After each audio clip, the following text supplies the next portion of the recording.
Pendistribusian beras bantuan sosial bagi warga masyarakat kurang mampu di masa pemberlakuan PPKM level 4 mulai dilakukan oleh pemerintah Kota Lubuk Linggau.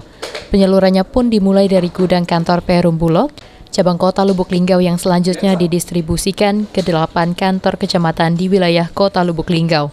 Kepala Perum Bulog cabang Kota Lubuk Linggau, Joko Susilo mengatakan, untuk bansos beras yang diberikan pemerintah untuk Kota Lubuk Linggau sebanyak 12.243 kepala keluarga, yakni penerima program Keluarga Harapan maupun penerima bantuan sosial tunai atau BST. Dari kuota untuk Kota Lubuk Linggau adalah sebanyak 12.243 KPM.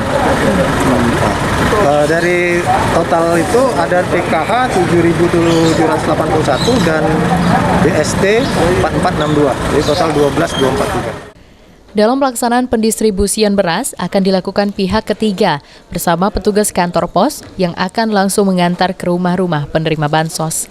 Tri Hajariah, PAL TV.